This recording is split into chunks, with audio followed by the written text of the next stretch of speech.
On quitte le sport pour poursuivre notre découverte des 2 plus grands parcs animaliers de la région. Retour ce soir à Ard-sur-Couze dans le Puy-de-Dôme. L'occasion d'admirer girafes et panthères des neiges en compagnie des soigneurs qui travaillent au plus près des animaux. C'est le 2e volet de notre série signée Brigitte Kant et Claude Fallas.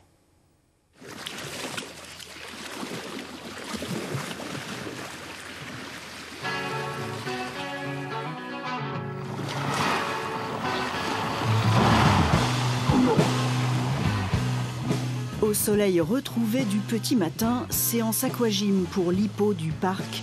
Calme, volupté, sérénité.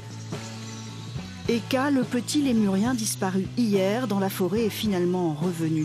Quelques heures de réflexion pour le maquis-vari, une nuit d'inquiétude pour son soigneur, les aléas du métier lorsqu'on travaille avec des animaux sauvages. Il a le droit aussi, c'est pas une machine, donc ils ont aussi leur tempérament. Et puis ce matin, il m'attendait à la porte du bâtiment pour avoir son petit déjeuner. Donc voilà, il faut aussi relativiser et pas s'emballer non plus. Faut jauger, on va dire. Salut les loulous. Alors, tout le monde a bien mangé? Ça va les hippotregs? Et comme ça va mon terreau? Alors loulou, tu vas bien loulou? Allez terreau. Ok bonhomme, c'est bien loulou ça. Camille est responsable des loulous, les girafes, les plus grands animaux terrestres. Soigneur, c'est aussi s'approcher d'un mystère plus grand que soi. C'est beaucoup de travail, beaucoup de temps, beaucoup de patience. Donc les animaux qui sont ici sont arrivés fin mars et ils ne se connaissaient absolument pas.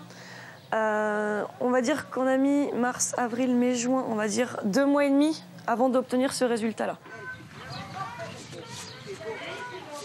On a un animal qui s'est coincé la tête, malheureusement, dans un filet à foin. Et du coup, on a réparé l'incident et c'est vrai que l'animal est venu vers moi et s'est laissé faire pour que je lui enlève ce filet à foin sur sa tête. Donc ça prouve bien qu'il avait confiance en moi et comme dans son regard, c'est comme s'il me demandait Camille, libère-moi s'il te plaît. C'est les moments où on a la larme à l'œil et on est très ému.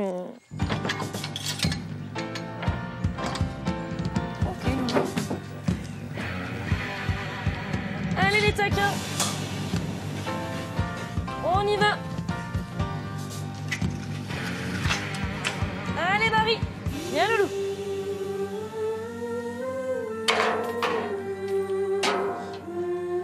Ça va ma belle? Ma belle, une panthère des neiges, une espèce très menacée, tout sauf un gros chat. C'est quand même un certain stress parce que la sécurité est très très importante, encore plus avec des carnivores. Donc il faut vraiment tout vérifier, les cadenas et tout ça, parce qu'un accident est très vite arrivé et là il est fatal. Et donc c'est à la fois du stress et une satisfaction parce que c'est des animaux qui sont très intéressants et avec lesquels on peut vraiment travailler et aller de plus en plus loin et faut avoir la confiance de l'animal et que l'animal ait confiance en nous et ça c'est important aussi à travailler. Moi, j'ai les yeux derrière la tête. Je sais qu'à la moindre de ces actions, je vais le savoir et je vais me retourner, bien sûr.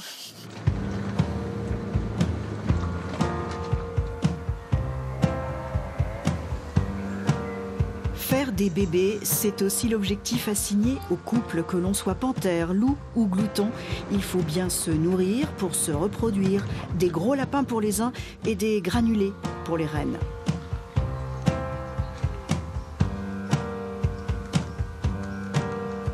Ils ont faim ces rennes là. Ils ont très très faim. Hop hop hop hop hop hop hop hop hop.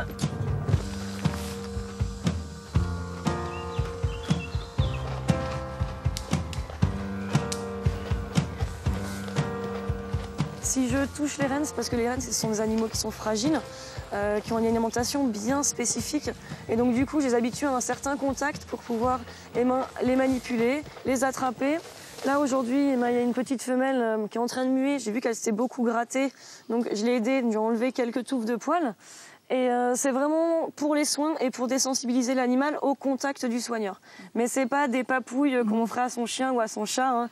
C'est pas de l'affection, c'est de la désensibilisation.